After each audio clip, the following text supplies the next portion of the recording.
시청자 여러분 안녕하십니까? VOA 뉴스투데이 시작합니다. 마크 에스퍼 미 국방장관은 북한 김정은 위원장에게 도발 자제를 촉구하면서 최선은 한반도 비핵화를 위한 정치적 합의라고 강조했습니다. 하지만 북한의 나쁜 행동을 억제하기 위한 대비태세에 대해 확신한다면서 북한 행동에 따른 연합훈련 재개 가능성도 언급했습니다. 첫 소식 김동현 기자가 보도합니다. 마크 에스퍼 국방장관은 2일 미국 MSNBC와의 인터뷰에서 미한연합훈련 재개 가능성을 시사했습니다. 에스퍼 장관은 북한 행동에 따라 연합훈련 재개를 검토할 수도 있다면서 앞으로 수개월 동안 상황을 살펴볼 것이라고 밝혔습니다.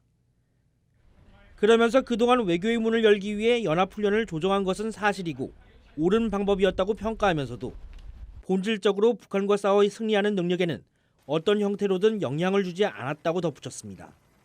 에스퍼 장관은 앞서 폭스뉴스와의 인터뷰에서는 북한 관련 사안에 대해 앞으로 어떻게 대처할지를 묻는 질문을 받고 가장 최선의 길은 한반도 비핵화를 위한 정치적 합의를 달성하는 것이고 미국은 그 길 위에서 계속 머물길 원한다면서 김 위원장과 북한 지도부가 협상장으로 돌아오기를 촉구한다고 밝혔습니다.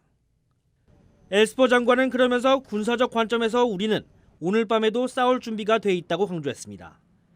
그러나 보다 중요한 건 합의 도출을 위한 외교가 가능하게 하는 것이라며 김 위원장의 자제를 촉구했습니다. 앞서 존 볼튼 전 백악관 국가안보보좌관이 북한의 위협적 발언에 대해 군사훈련 전면 재개를 요구하며 미군이 오늘 밤 싸울 준비가 돼 있는지 의회 청문회를 열어 살펴봐야 한다고 주장한 데 대해선 반박했습니다. 북한이 나쁜 행동을 억제하기 위해 또 그런 억지력이 실패할 경우 싸워 승리할 대비 태세를 확신한다는 겁니다. 한국 국방부가 미한연합훈련을 조정해 시행한다는 입장에 변함이 없다고 밝힌 가운데 에스퍼 장관의 발언은 조건부를 시사하는 것이어서 향후 재개 여부가 주목됩니다. VOA 뉴스 김동현입니다. 북한 도발 가능성에 대비한 미 첨단 정찰기들의 이 한반도 상공 비행이 크게 늘고 있습니다. 이런 첨단 정찰기들은 이 한반도 주변 기지를 중심으로 수십여 대가 배치돼 있는데 북한의 도발 가능성이 높아지면서 정찰기의 움직임도 가속화되고 있습니다. 함지아 기자가 전해드립니다. 최근 한반도 상공을 잇따라 비행하고 있는 미국 공군 제18비행단 소속 RC-135 계열 정찰기와 E-3 조기 경보기입니다. 이 정찰기들은 평양에서 약 1,400km 떨어진 일본 오키나와 가데나 공군기지에 배치돼 있습니다. 이 기지에는 지상 표적 600여 개 동시 추적이 가능한 EHC 조인트 스타즈로 추정되는 정찰기들도 여러 대가 보입니다. 가데나 기지에서만 파악된 미군 정찰기는 최대 20대 정도입니다. 최근 북한의 도발 가능성이 높아짐에 따라 미군의 이 같은 첨단 정찰기들이 한반도 상공에 자주 출격하고 있는 겁니다. 이처럼 한반도 일대 미 정찰 자산이 배치된 곳은 가데나와 일본 북단 아오모리현의 미사와 공군기지를 비롯해 한국의 오산과 군산 등이며 폭격기가 주로 배치된 괌 앤더슨 공군기지에도 정찰기들이 수시로 감시 임무에 투입되고 있습니다. 최고 속도 시속 630km로 30시간 연속 비행이 가능한 미국의 최첨단 정찰 장비인 글로벌 호크의 배치도 주목됩니다. 글로벌 호크는 지난 2018년 미사와 공군기지를 촬영한 위성 사진에선 4대가 한꺼번에 포착되기도 했습니다. 미국은 다양한 수단을 이용해 다중적으로 정찰 감시 활동을 벌이는 것으로 전해졌습니다.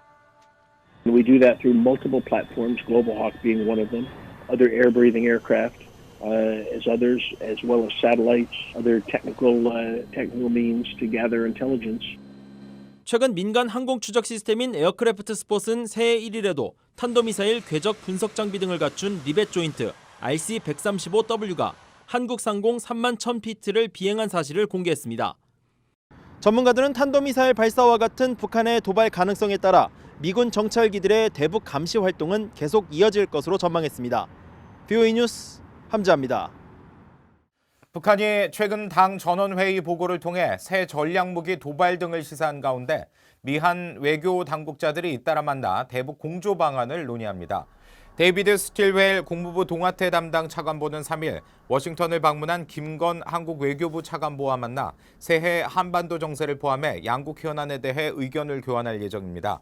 또 스티븐 비건 국무부 부장관 겸 대북특별대표와 이도훈 외교부 평화교섭본부장도 이르면 다음 주 중 만나 장기 교착 상태인 미북 협상 등에 관한 양국 공조 방안을 논의할 것으로 알려졌습니다.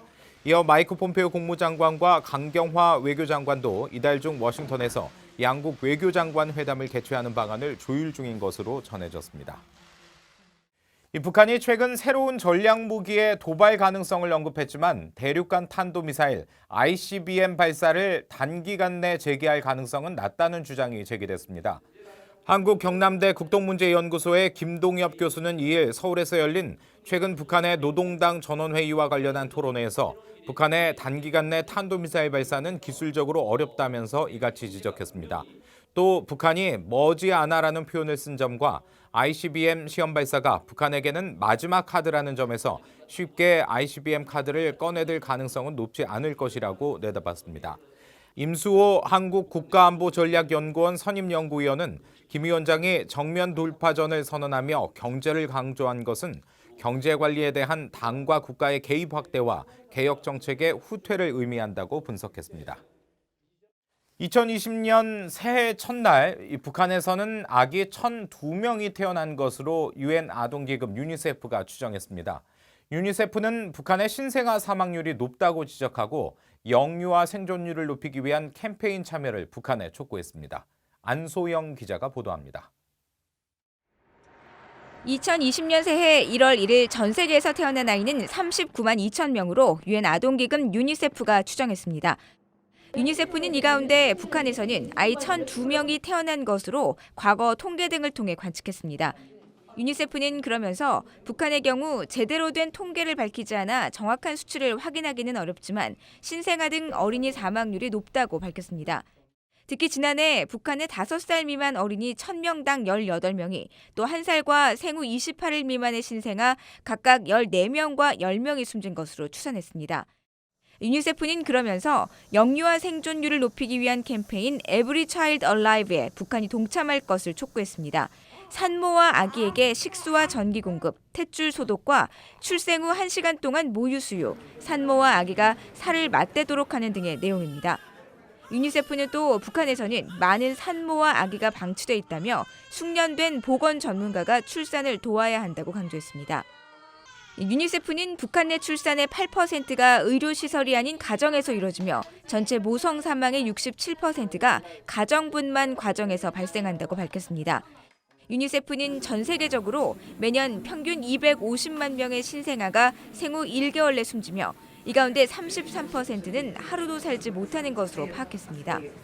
주요 사망 원인으로는 조산과 출산합병증, 폐렴, 폐혈증과 같은 예방과 치료 가능한 질병에 대한 적절치 못한 대응이 지적됐습니다.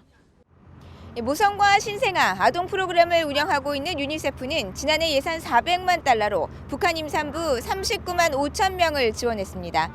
VOA 뉴스 안소영입니다.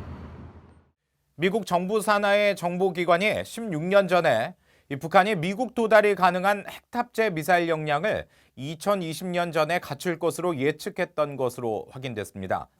지난 2004년 미국 국가정보국 산하 국가정보위원회 NIC는 세계 미래의 지도 그리기라는 제목의 119페이지짜리 보고서에서 이같이 예상하며 2004년 기준으로 향후 15년 동안 북한을 둘러싼 위기 상황이 커질 것으로 내다봤습니다.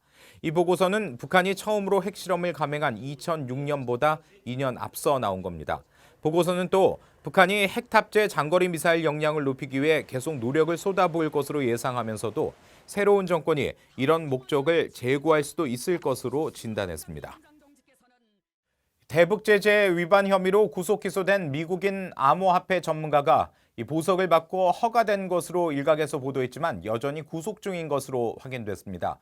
미국 뉴욕주 남부법원의 제임스 마골린 대변인은 2일 그린피스 씨가 보석을 허가받고 석방됐다는 일부 언론 보도에 대한 VOA의 질문에 그린피스 씨가 아직 보석 조건을 만족시키지 못해 석방되지 않았다고 답했습니다. 그러면서 그린피스 씨가 현재 보석 보증인의 승인과 보증금 충당을 위해 채권 담보 부동산 두 곳의 공시를 기다리는 상황이라고 설명했습니다. 그린피스 씨는 지난해 4월 평양 블록체인 암호화폐 회의에 참석해 북한의 국가기밀과 기술을 유출하고 대북 제재 회피 방법을 설명한 혐의로 체포됐으며 일부 언론은 그가 부모와 함께 거주한다는 조건으로 보석금 100만 달러를 내고 풀려났다고 보도했습니다. 이상으로 VOA 뉴스투데이 마칩니다. 함께해 주신 여러분 고맙습니다.